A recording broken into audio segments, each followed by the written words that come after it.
오늘 성령으로 세례를 베푸느니 이런 제목으로 하나님 말씀을 증거하도록 하겠습니다. 우리가 이제 지난주는 맥주 감사 주일이라서 감사의 삶에 대해서, 감사를 누리는 삶에 대해서 함께 살펴보았고, 이제 오늘은 전에 이어서 세례 요한이 예수 그리스도를 증거하는 그 장면을 조금 더 살펴보도록 하겠습니다. 지난주에는 이제 세례 요한이 이렇게 예수님을 증거하는 부분을 살펴보았습니다. 보라, 세상 죄를 지고 가는 하나님의 어린 양이로다 라는 부분을 함께 살펴보았죠.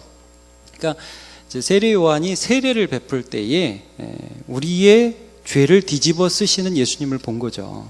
그리고 구약시대에 그렇게 많이 예언되었던 어린 양의 모습, 아벨의 제사에서, 아브라함의 제사에서, 그리고 6월절 어린 양, 그 다음에 제사, 이사야 53장에 나오는 고난받는 종의 모습. 그러니까 우리는 다 양 같아서 그릇 행하여 제 길로 갔거늘 여호와께서는 우리 무리의 죄악을 그에게 담당시키셨도다.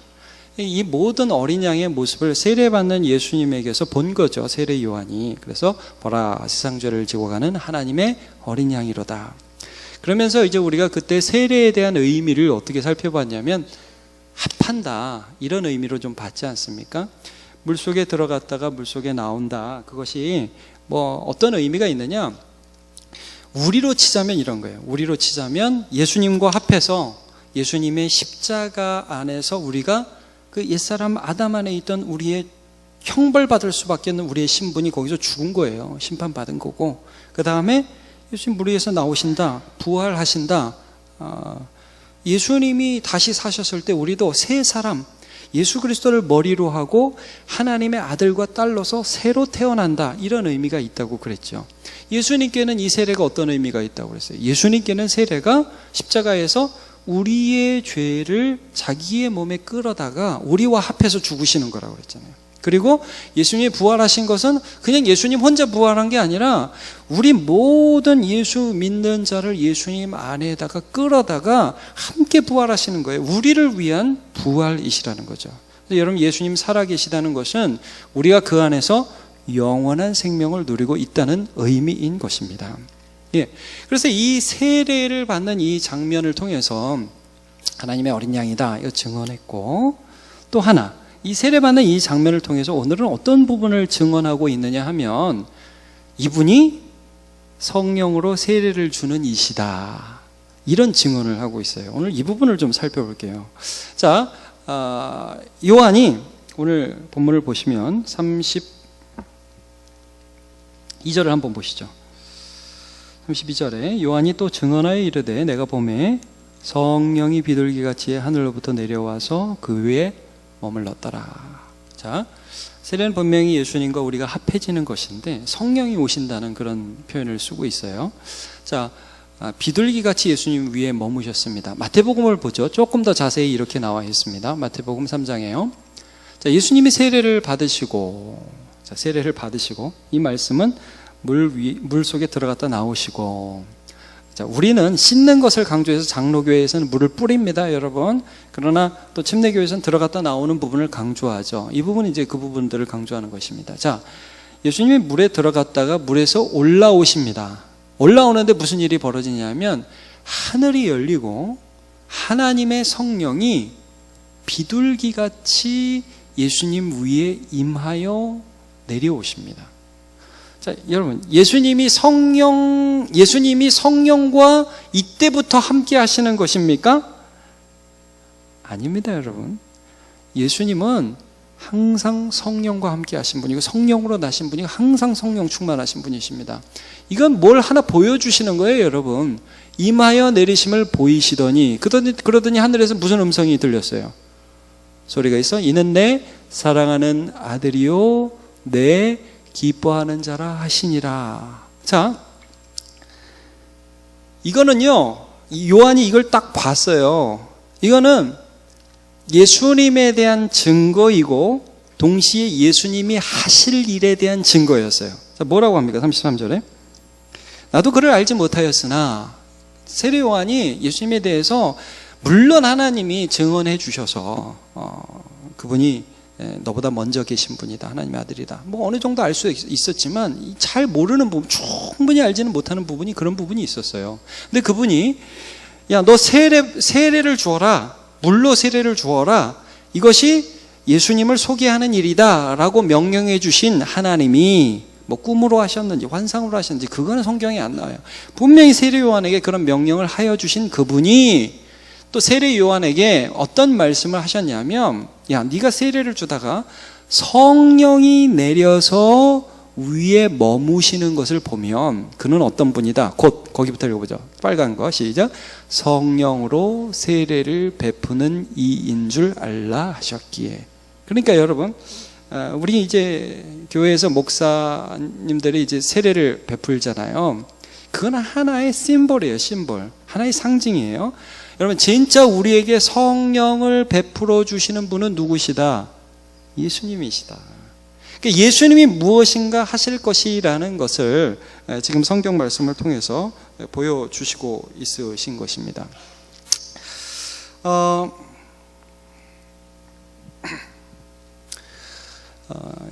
이 세례를 베풀어 주신 이 사건은 이제 무엇이냐면, 여러분, 우리가 세례에 대해서 예수님과의 연합이라는 부분을 계속해서 살펴보았는데, 자, 예수님이 성령으로 세례를 준다, 이 말씀은 어떤 말씀을 또 강조한 것이냐면 이런 것입니다.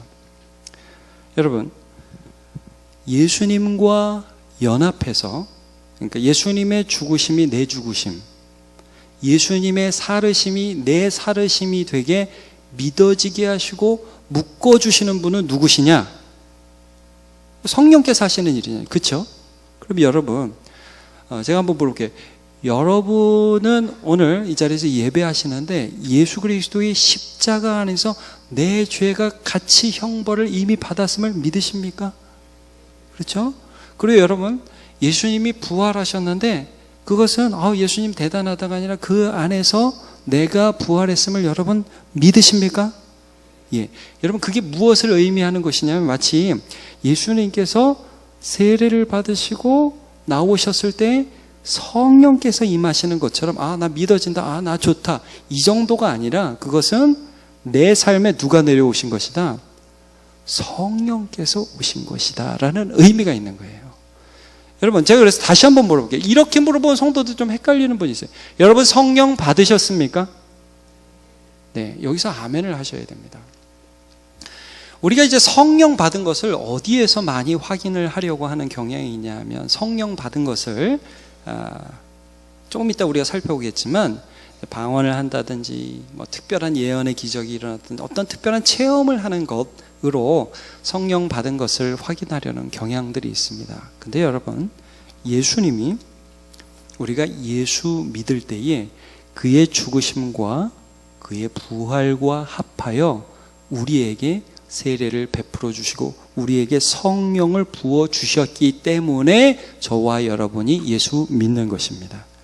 그리고 내가 믿을 때에 나에게 부어주신 그 성령은 우리를 좀 우리가 괜찮을 때는 계시다가 좀 힘들 때는 떠나시다가 그런 성령이 아니에요.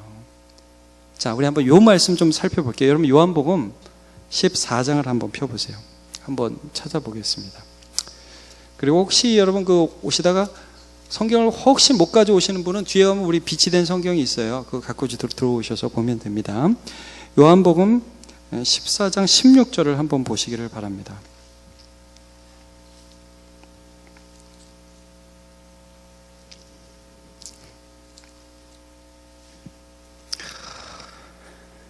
요한복음 14장 16절 제가 읽어볼게요.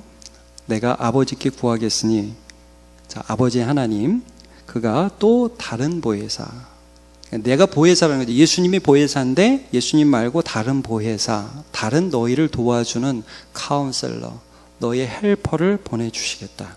그런데 너희에게 주사 그랬죠, 여러분. 주사. 아까 예수님이 물에서 올라오시자 비둘기같이 그 성령이 내려와서, 여러분 거기 잘 보세요. 머물렀더라 그럽니다. 머물렀더라. 왔다가 가는 게 아니라 머물렀더라. 자, 여기 보세요. 지금 우리가 16절에 보혜사를 너희에게 주사, 그 다음 같이 읽어볼까요? 시작. 영원토록 너희와 함께 있게 하리니. 자, 이게 중요한 것입니다.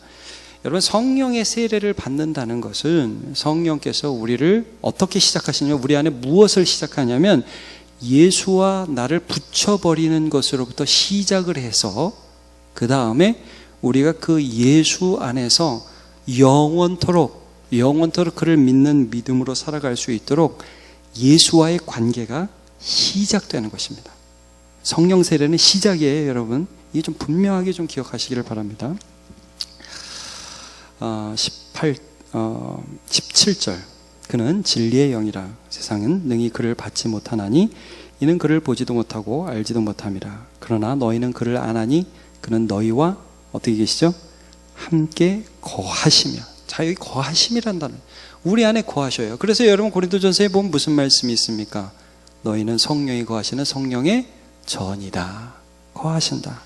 그리고 너희 속에 계시겠습니다.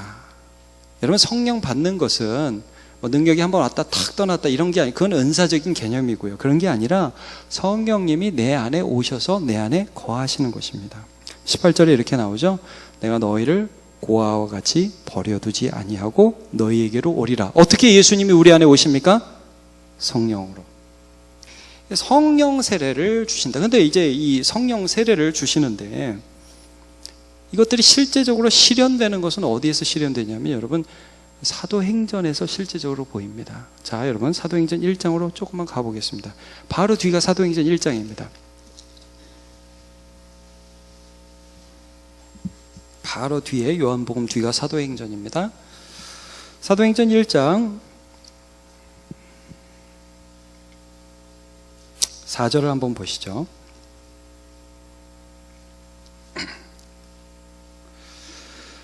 사도와 함께 모이사 그들에게 분부하여 이르시되 예루살렘을 떠나지 말고 내게서 들은 바 아버지께서 약속하신 것을 기다려라. 자, 아버지께서 약속하신 게 뭐죠? 성령입니다. 성령. 자, 그 다음에 5절. 5절.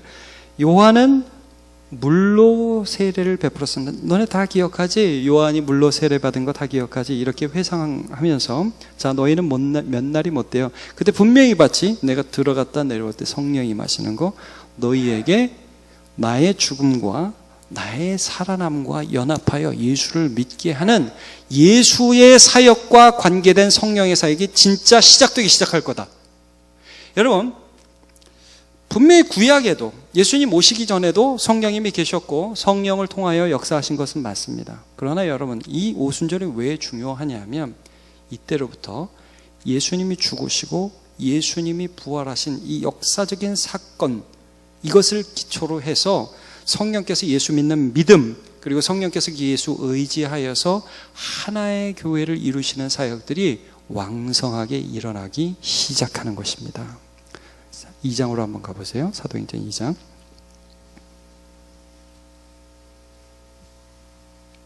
자, 2장 1절 이렇게 되어 있습니다. 오순절 날이 이름에 그들이 다 같이 한 곳에 모였더니. 오순절은 유대인의 하나의 그 절기였습니다. 근데 그때 모든 여기 120명입니다. 그들은 제자들과 예수님의 승천을 본 사람들이 모여서 다락방에서 기도를 합니다. 그런데 2절. 호련히 하늘로부터 급하고 강한 바람 같은 소리가 있어 그들이 앉은 온 집에 가득하며. 예수님께 성령이 임할 때는 비둘기같이 임했습니다. 그런데 이들에게 임할 때는 급하고 강한 바람 같은 소리가 있었습니다. 마치 불의 혀처럼 갈라지는 것이 그들에게 보여 각 사람 위에 하나씩 임하여 있더니. 자, 여기도 보니까 성령이 임하여 있죠. 자, 그 다음에는 어떤 현상이 일어납니까? 자, 4절. 그들이 다 성령의 충만함을 받고. 자, 이분 보십시오. 성령 세례는 이미 받은 겁니다. 자, 받았는데 그 성령 세례를 받은 사람 안에 성령의 충만이 나타나기 시작했어요. 그 충만이 또 어떤 형태로 나타났어요? 말하게 하심을 따라 다른 언어들을 말하기를 시작하니라. 방언이 나오기 시작했죠. 그래서 이제 우리 성도들한테 제가 이거 여러 번 말씀합니다. 여러분, 이때 이제 방언이라는 것은 어떤 의미가 있었냐면 두 가지 의미가 있는 거예요. 하나는 여러분도 방언했으면 좋으시겠죠? 별 관심 없으세요?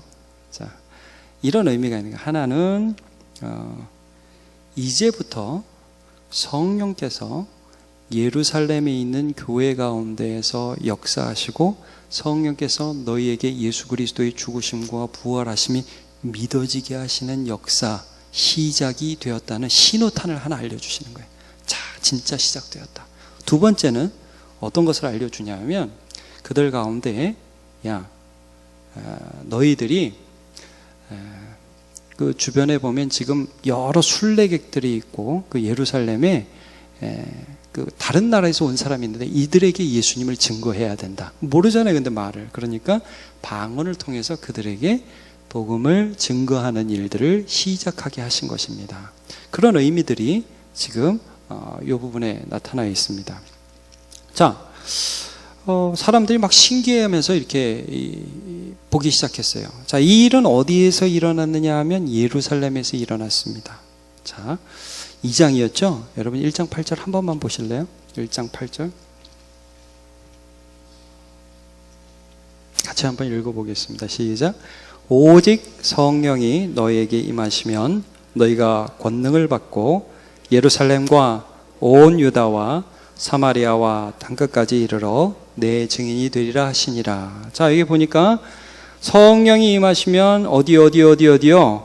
예루살렘. 그 다음에 온 유대, 그 다음에 사마리아, 땅끝. 사도행전은 계속 이렇게 복음이 증거되는 거거든요. 여러분, 제가 오늘 이렇게 자세히 다 보지는 않겠지만 그래도 여러분 간단하게 제가 보기를 원하는데 뭐냐면 성령께서 사람들 안에 오시기 시작하는 것이 사도행전에 기록되어 있습니다. 여러분, 단순히 우리가 예수 믿었다가 아닙니다. 오늘 제가 이 말씀을 통해서 함께 나누기 원하는 것은 단순히 내가 예수 믿었어, 나 예수님 좋아해, 이게 아니라 성령께서 사람들 안에 오시기 시작하는 역사가 시작되었다는 게 기록됩니다. 그래서 여러분, 지금 1, 2장에는 예루살렘에 성령 세례가 임하기 시작한 게 나와요. 그리고 8장에 가면 사마리아인에게 성령 세례가 임하기 시작한 것이 나옵니다. 10장, 11장에 보면 고넬료라는 백부장, 로마의 백부장에게 성령 세례가 임한 것이 나옵니다. 19장에 보면 에베소 사람들, 좀 멀리 떨어져 있는 거예요. 그러니까 예루살렘과 온 유대와 사마리아와 땅끝까지 이르러 에베소까지의 그 사람들이 예수를 믿는데 방언들이 터지고 예수를 믿는데 그들이 성령이 임하시는 것을 가시적으로 보여주기 시작했어요. 이 말씀은 무슨 말씀이냐면 여러분, 우리가 예수를 믿는데 이게 하나님의 역사잖아요. 성령을 부어주시는 예수님의 역사잖아요. 아버지께 구하니까 아들 하나님과 아버지 하나님이 성령 하나님을 우리 안에 부어주시는 것이잖아요. 이 역사가 사도행전적으로 시작되었다는 선포가 여기 지금 기록된 것입니다. 요엘서 2장 28절에 이런 말씀이 있습니다. 그 후에 내가 내 영을 만민에게 부어주리니 너희 자녀들이 장래 일을 말할 것이며 너희 늙은이는 꿈을 꾸며 너희 젊은이는 이상을 볼 것이며 그때 내가 또 내 영을 남종과 여종에게 부어줄 것이며. 여러분, 저는 우리 남문교회 성도들이 내가 그냥 내 입으로 나 성령, 나 그냥 예수 믿어라고 그냥 입으로 고백하는 게 아니라 그냥 내 생각과 내 입으로 고백하는 정도가 아니라 내 생각과 내 입으로 고백하기 전에 내 마음에서 역사하시는 성령님이 그 일을 하셨다는 것을 여러분 믿으시기를 축복합니다. 그리고 그분이 내 안에 오셔서 한번 하고 끝나는 분이 아니라 그게 시작이 되어서 우리 가운데 도대체 무슨 일을 하고 계신지를 아시기를 축복합니다. 예. 자, 여러분, 오늘 좀 수고스럽지만 한 번만 더 찾겠습니다. 고린도전서 12장으로 가보십시오. 조금만 뒤로 가면 됩니다. 사도행전 로마서 다음이 고린도전서입니다. 좀 전에 우리 사도행전 봤죠? 사도행전 다음 고린도전서입니다. 로마서, 고린도전서입니다. 자, 고린도전서 12장을 한번 가보십시오. 제가 뭐 늘 강조하는 구절이니까 여러분 다시 한번 보시기를 바랍니다. 3절 같이 한번 읽어보죠. 3절 시작. 그러므로 내가 너희에게 알리노니 하나님의 영으로 말하는 자는 누구든지 예수를 저주할 자라 하지 아니하고 또 성령으로 아니하고는 누구든지 예수를 주시라 할 수 없느니라. 자, 여러분, 내가 그냥 나 예수 믿어 이게 아니라 내 마음에 그가 나를 위하여 죽으신 것이 감사하고 그가 나를 대신해서 다시 살아나신 것이 감사하고 내가 이제 예수 의지하면서 살아가야겠다는 마음을 깨닫게 된다면 그것은 누가 하신 일입니까? 성령이 하신 일이라는 것입니다. 자, 그러면 여러분은 성령의 세례를 받으신 것입니다. 이거를 잊지 마십시오. 가시적으로 성령께서 임하시는 것을 보여주는 사건은 사도행전에 4번이 나온다고 그랬죠. 예루살렘 오순절에서 한 번, 그 다음에 사마리아 사람들에게 한 번, 그 다음에 고넬료에게 한 번, 에베소 사람들에게 한 번, 각각 이렇게 4번이 나옵니다. 여러분, 그러나 성경에서 그 다음에 그렇게 가시적으로 보이는 부분이 많이 나오지 않습니다. 오히려 오순절 때 120명에게는 성령이 불같이 임하였습니다. 그런데 그 불같이 임한 성령을 따라서 전도를 하잖아요. 베드로가 막 설교를 합니다. 그때 몇 명이 믿었는지 아십니까, 여러분? 3,000명이 믿습니다. 3,000명이. 교회가 120에서 3,120명으로 갑자기 늘어나요. 근데 여러분, 그 사람들에게 그런 성령이 임했다는 기록이 없어요. 그럼 그들은 성령 세례 받지 않은 것이냐? 아닙니다. 그들이 성령 세례 받았습니다. 왜? 예수를 주로 믿었거든요. 그럼 여러분, 성령 세례 받는 사람에게 어떤 일이 더 일어나는지 조금만 보세요. 지금 12장 3절 봤죠? 자, 12장 13절. 고린도전서 12장 13절 같이 한번 보겠습니다. 시작. 우리가 유대인이나 헬라인이나 종이나 자유자나 다 한 성령으로 세례를 받아 한 몸이 되었고 또 한 성령을 마시게 하셨느니라. 놀라운 구절입니다. 여러분, 한 성령으로 세례를 받아 무엇이 되었습니까? 한 몸이 되었습니다. 그 몸의 머리는 누구죠? 예수 그리스도. 그러니까 예수 그리스도를 머리로 하는 한 몸, 한 성령으로 세례를 받아서 그가 우리의 쭉 거하심을 우리가 예수께 붙여버렸잖아요. 그러니까 나만 붙지 않았단 말이에요. 여러 사람들이 함께 붙어서 한 몸을 이루는 세례를 받게 되었어요. 그 세례를 받아서 한 몸이 되었어요. 여러분, 그래서 고린도전서 12장이 어떤 문맥인지 지금 다 살펴보지는 않겠지만 여러분 한번 눈으로 보세요. 어떤 내용인지 쭉 눈으로 보세요. 어떤 내용입니까? 은사 얘기하고 있잖아요. 어떤 사람 방언하고, 어떤 사람 예언하고, 어떤 사람 가르치고, 어떤 사람 일하고.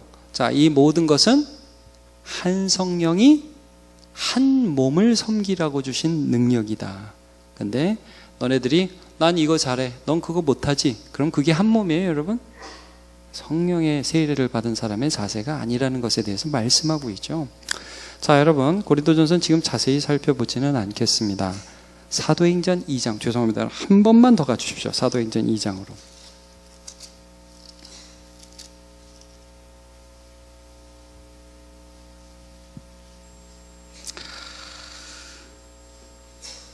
사도행전 2장 40절을 한번 가보십시오.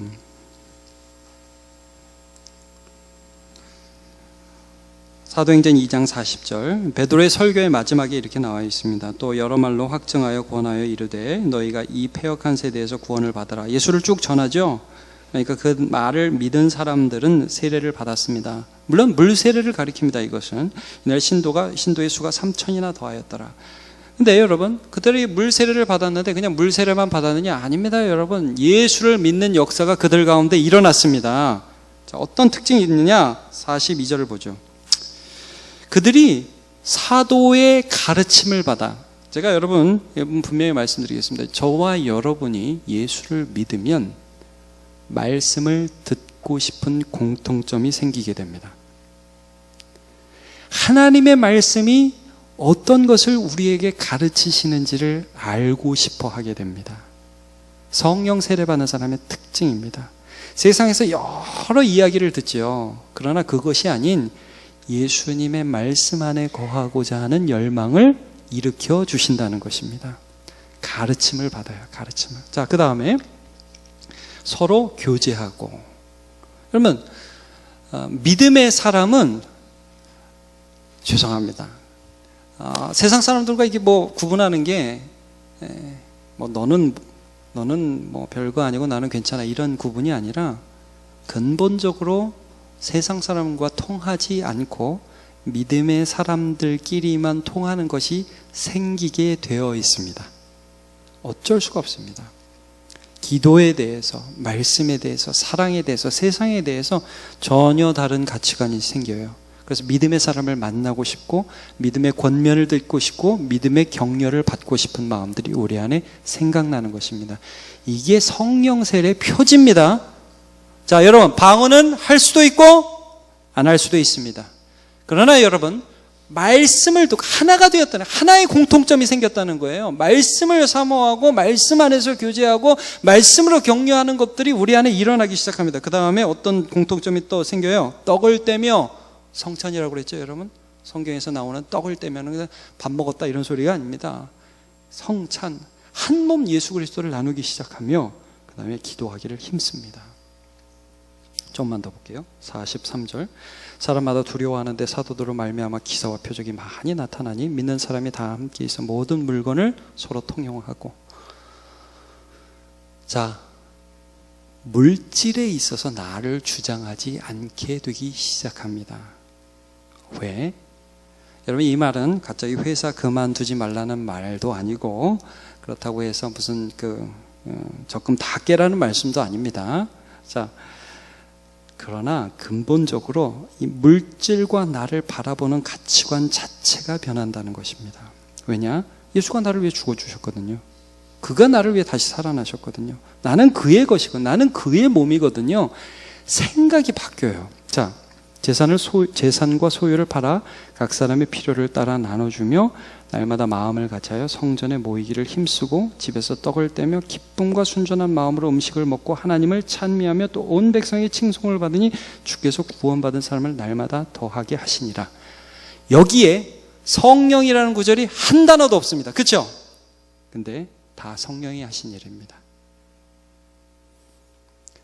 성령께서 그들 가운데 예수 그리스도와 그들을 붙여버리신 다음에 그들의 삶이 어떻게 되어야 하는지에 대해서 계속해서 권면해 주셨고 그들은 성령 충만을 받아서 이런 것들이 나타나기 시작했습니다. 여러분 4장 한번 보세요. 4장 맨 끝에도 똑같은 현상이 나와요. 사도행전 4장 32절. 자, 믿는 무리는 어떤 무리예요? 성령 세례를 받은 사람, 예수 그리스도께 붙여진 사람, 그의 죽음이 나의 죽음이 된 사람, 그의 부활이 나의 부활이 된 사람에게는 한 마음, 한 뜻. 여러분 아까 한 성령으로 세례를 받아 한 몸이 되었다. 기억하십니까? 네, 서로 통용하기 시작했어요. 자, 여러분 다시 한번 말씀드립니다. 직장 그만두라는 말씀 아니고요.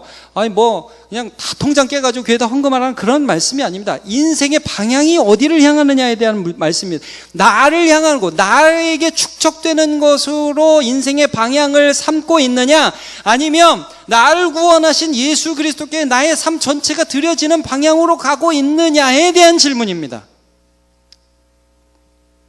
자기 재물을 조금이라도 자기 것이라고 하는 자가 하나도 없더라. 사도들이 큰 권능으로 주 예수의 부활을 증언하니 무리가 큰 은혜를 받아 그 중에 가난한 사람이 없으니 이는 밭과 집 있는 자는 팔아 그 판 것의 값을 가져다가 사도들의 발 앞에 두매 그들이 각 사람의 필요를 따라 나누어 줌이라.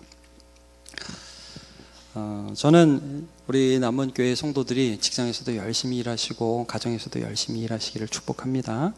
그런데 여러분, 성령께서는 분명히 저와 여러분에게, 때로는 우리가 약해서 나를 위해 살 때도 있어요, 여러분. 그러나 성령께서는 분명히 저와 여러분에게 예수를 위해서 살라고 오늘도 권면하고 계실 것입니다.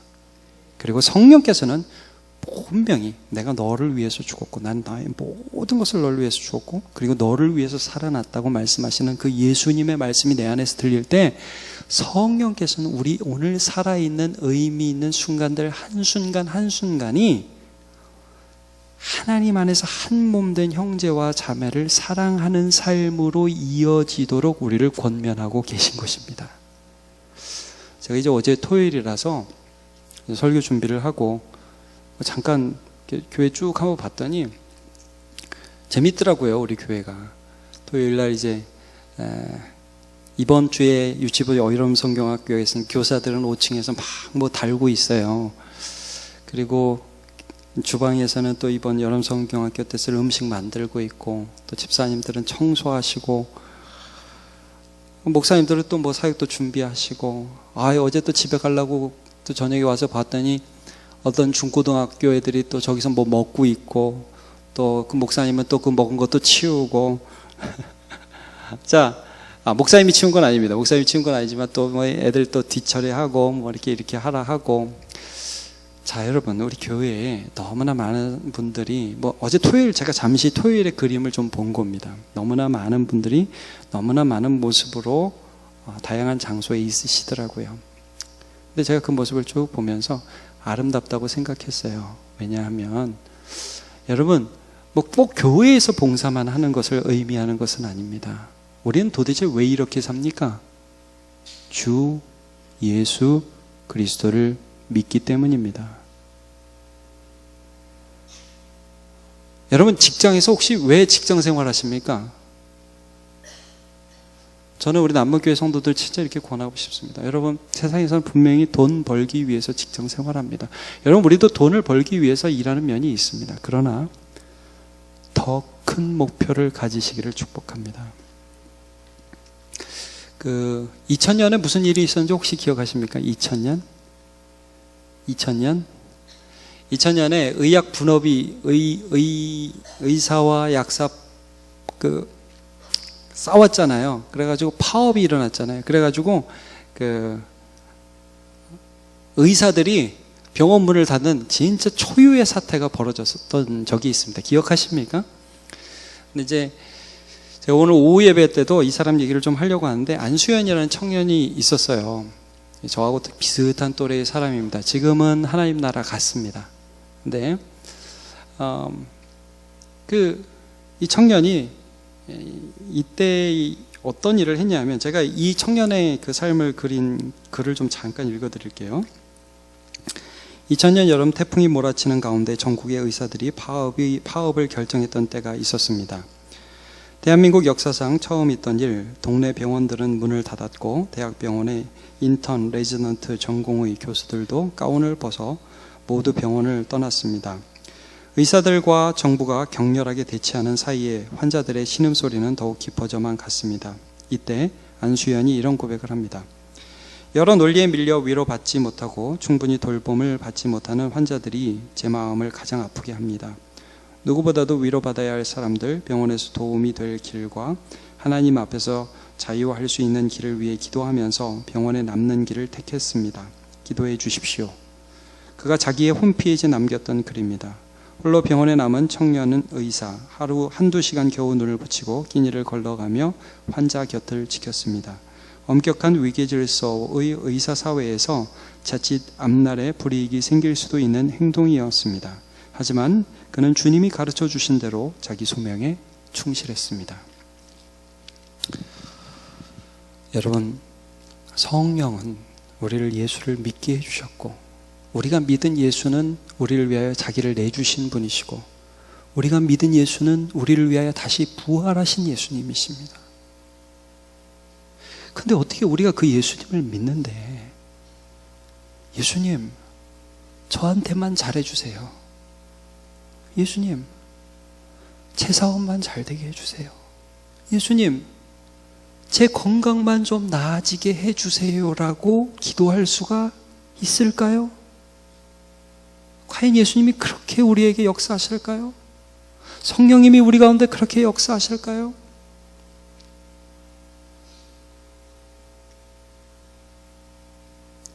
우리는 예수의 몸으로 부르심을 받았습니다. 성령 세례 받았습니다. 그래서 오늘도 그 성령님은 우리를 하나로 부르셔서 예수를 사랑하라. 네가 있는 자리에서, 네 집에서, 너의 가정에서, 너의 학교에서, 너의 직장에서 예수의 영광을 위해서 살아내고, 그리고 내가 있는 모든 곳에서 너가 있음으로 하나됨을 이루며 살아가라고 우리를 권면하여 주십니다. 우리 함께 마지막으로 에베소서 4장 13절 말씀을 같이 읽어보겠습니다. 시작. 우리가 다 하나님의 아들을 믿는 것과 아는 일에 하나가 되어 온전한 사람을 이루어 그리스도의 장성한 분량이 충만한 데까지 이르리니. 아멘. 여러분 성령 받으셨습니까? 성령 세례 받으셨습니까? 예수 믿으십니까? 그 성령을 따라 사시기를 바랍니다. 그 성령은 우리를 하나 되는 대로 이끌어 주실 것입니다. 그 성령은 예수의 영광을 위해서 사는 대로 우리를 이끌어 주실 것입니다. 그 성령은 우리 안에 충만히 거하셔서 우리의 자신을 내려놓고 우리의 몸을, 예수 그리스도의 몸을 세우는 대로 우리를 이끌어 주실 것입니다.